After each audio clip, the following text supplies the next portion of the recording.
Did you know that this soldier asked his commanding officer to bomb his base to kill the surrounding terrorists in his position? But with the magnitude and sacrifice he made, how did he end up in this situation?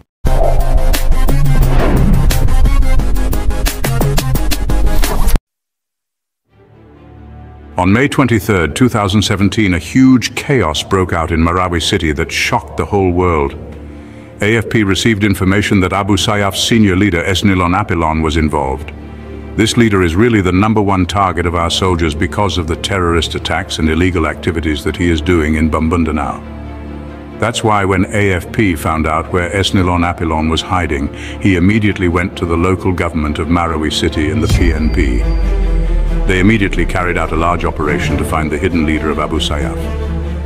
Because of what the AFP did here, it was the beginning of a bloody battle that will happen in Marawi city.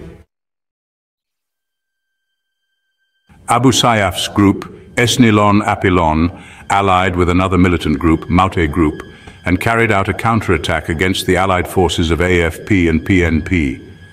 After this, they gradually occupied the entire city of Marawi, and many civilians were immediately brought back to life due to the bloody battle. Even though the government declared a state of emergency throughout Mindanao to rescue some residents trapped in Marawi city, reinforcements came to the city to wake up the militant groups. One of them, Ryan Bayot, was the first to go to the front lines. He was tasked with providing security to the house of a mayor in Marawi city, a place that had become a focal point of conflict.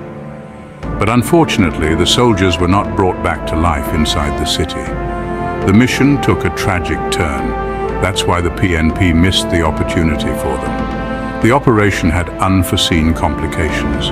Although their position was extremely dangerous, they remained vigilant and ready for anything that might happen. At first, it was really quiet in the whole city, as if nothing had happened. The calm before the storm was almost eerie. But after a few hours, some of Ryan Bayot's men suddenly fell down, caught off guard by the sudden attack. And suddenly they were rained with bullets by the militant groups, turning the quiet city into a war zone. They immediately called their commanding officer for backup, hoping for reinforcements. But due to the blockade of militant groups on every street, reinforcements were delayed. It was difficult for some soldiers to enter the city, as the militants had strategically blocked all entry points. Even though there was no immediate help coming to Ryan Bayot's position, they managed to hold their position despite the ambush they faced. Their resilience was remarkable. Many of these soldiers were injured and had difficulty moving, but they refused to give up. Ryan Bayot continued to exchange bullets to save his fellow soldiers who were having a hard time walking. His bravery was evident. It only took them more than an hour to ambush the militants, but it felt like an eternity. And it came to the point that Ryan Bayot was the only one left alive in their unit. His heroic stand will never be forgotten. As the militant groups entered the whole area that was besieged by Ryan Bayot, the tension in the air was palpable. The city was under siege, and every corner held a potential threat. In a desperate bid to turn the tide, he called his commanding officer again at the last opportunity, knowing this might be his final chance to make a difference. With a sense of urgency, he requested an airstrike in the area where the ambush took place, hoping to disrupt the enemy's advance and provide some relief to his beleaguered comrades. He said that his location was only Bombay because he was surrounded by his enemies, making it clear that the situation was dire and time was running out. With no other options left, he had no choice but to join the airstrike to weaken and neutralize the advance of the militant group in the whole city. His bravery and quick thinking were his only weapons against the overwhelming odds. In the last moments of Ryan Bayot, as the chaos of battle raged around him, he found a moment of clarity. One of those who talked to him was his father, Larry Bayot, a former sergeant. Their bond was strong, forged through years of shared experiences and mutual respect. He said goodbye to his father and told him that he loved his family so much. It was a heartfelt farewell filled with emotion and the weight of unspoken words. And suddenly the communication was cut off, leaving a haunting silence that echoed the gravity of the situation. The final moments of Ryan Bayot were a testament to his courage and dedication.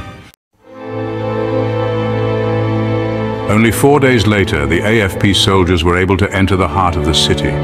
The streets were eerily silent, with the remnants of fierce battles evident in every corner. Buildings lay in ruins, and the air was thick with the smell of smoke and gunpowder. And one of their tasks was to recover the few soldiers who were ambushed where Ryan Bayot's unit was located. The scene was a grim reminder of the sacrifices made, with personal belongings scattered amidst the debris. When they entered the area, they were hit by a lot of tanks and blood. The ground was stained with the memories of a brutal confrontation, and the silence was occasionally broken by the distant echoes of gunfire. They did not know what Ryan Bayot looked like because of his features. The identification process was painstaking, relying on dog tags and personal effects to confirm the identities of the fallen. According to the investigation, Ryan Bayot was forced by militant groups before he was killed. The militants had taken him captive, subjecting him to unimaginable horrors in an attempt to break his spirit. He experienced a lot of beatings, and he hit his head repeatedly on the wall until he became weak and lost consciousness. The brutality he endured was a testament to his resilience and determination to protect his comrades. He also saw a cut on his neck that looked like he tried to hit his head to kill him. The forensic examination revealed the extent of his injuries, painting a harrowing picture of his final moments. Although it was difficult for Ryan Bayot to catch him before he died, his father forced him to be strong, even though it was difficult for him to lose a child. The grief of his family was palpable, yet they found solace in his bravery and sacrifice. He wanted to show the true strength of a soldier and do what was right for the country. His actions were a reflection of his unwavering commitment to his duty and his love for his homeland. After more than 5 months of fighting, Marawi city was returned to our government and freed from the terrorists. The liberation was a hard-fought victory, symbolizing the resilience and determination of the Filipino soldiers. More than 1,000 were evacuated from the neighboring provinces, and more than 1 million civilians were displaced. The humanitarian crisis that ensued was immense, with countless families torn apart and lives forever changed.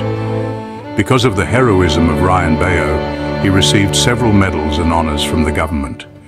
His bravery was recognized at the highest levels, and his story became an inspiration for many. He brought his coffin to his hometown in Zamboanga, Cebu, to see his family for the last moments.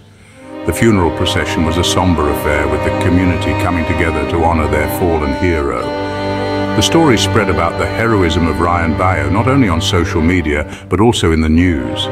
His sacrifice resonated with people across the nation, and his legacy was cemented in the annals of history, until it reached the president of our country.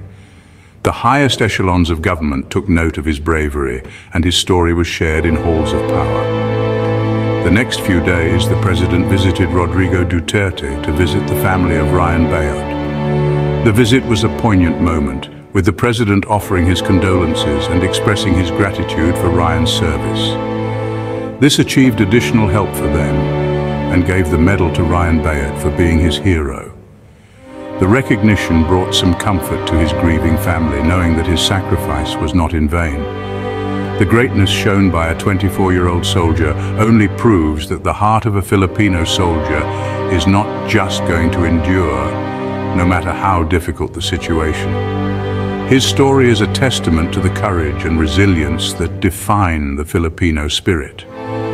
And whenever there is a big chaos in our country, whether it is outside or inside, they are often the first to face the enemies and give the right service to save the civilians, even if they are still alive. Their unwavering dedication ensures that the safety and security of the nation are always upheld, no matter the cost. For our soldiers or anyone who is watching this video, I'm wholeheartedly grateful for the service you are doing for us. Protecting our citizens and country is very difficult, but you are still ready to give everything, even your life, just to ensure our safety. My respect to you is so high that it cannot be equaled. That is why you are one of those who can be considered as a modern hero of our generation. And this is where our story about Dan Ryan Bayot ends. And if you enjoyed what I shared today, please like and comment on our video. Until next time. Don't miss out on future explorations and discoveries. Hit subscribe and ring the bell to stay updated with our new content. Your journey of wonder continues with every video. Stay connected and engaged on social media. Continue the conversation, follow us. Thank you for being a part of the Have You Ever Wondered community. Keep wondering, keep discovering. Until next time.